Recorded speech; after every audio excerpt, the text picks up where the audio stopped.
Hello, welcome. Today we'll be making these delicious beef kebabs that I can't wait for you guys to try. If you're stopping by for the first time, please consider subscribing and let's get started. One ingredient that I've not used is breadcrumbs, but if you want your kebabs to be very compact, please include that. I have coriander, flour, ground beef that is about more than half a kilo. I have eggs, and also I have garlic and ginger paste.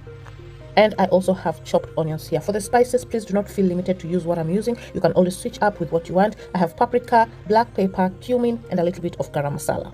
The first step, we are going to beat our eggs. Next step, take a pan, pot or sufuria, add a little bit of oil and fry the onions until they are translucent. Next, go ahead to add in your garlic and ginger and fry them as well. Next, go ahead to add in your spices and cook them for about a minute so that they release that beautiful flavor. Once that is done, set it aside. Now we'll work on our ground beef. Go ahead to add some salt to season it. Then we're going to add in the fried onion that we had set aside, followed by your coriander, and if you're using breadcrumbs, also add them at this stage. Next, go ahead to use a wooden spoon to mix everything up if the onions are still hot, and then proceed to mix everything with your hands. It's much easier and better. Once everything is well mixed up, it's time for us to mold the ground beef into cylindrical shape or the kebab shape that we know of. A quick tip that I would like to give you: you might see my hands are wet. I have a bowl of water next to me. I wipe my hands as I mold the beef. This gives it a smooth finish and it also helps the beef not to stick in your hands, and this is a tip that you can use as well when you're doing meatballs.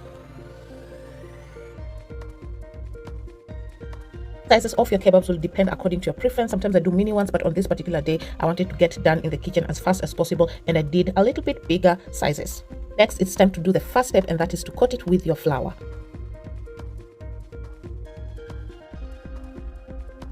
Once that is done, it's time to coat it with your egg wash.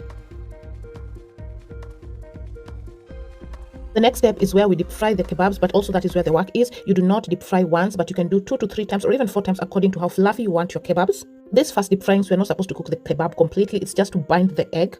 You also don't want the egg to completely cook or brown or darken. And you can see they're not looking that quite pleasant, and that is what you're going for. You can see how it looks. It's not that fluffy, so we are going to coat it for the second time with the egg wash.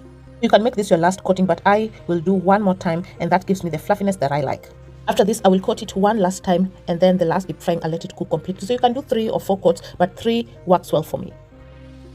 This will also be my last deep frying, and you can see the results. There you have the kebabs. They came out fluffy, just like I like them, and the aroma was so beautiful. I can't wait for you guys to try this recipe, and I want you guys to show you the inside as well. You can see how easy it is to slice, and it is not so compact, and that's how I like it as well. As you can see, our egg coating has given that beautiful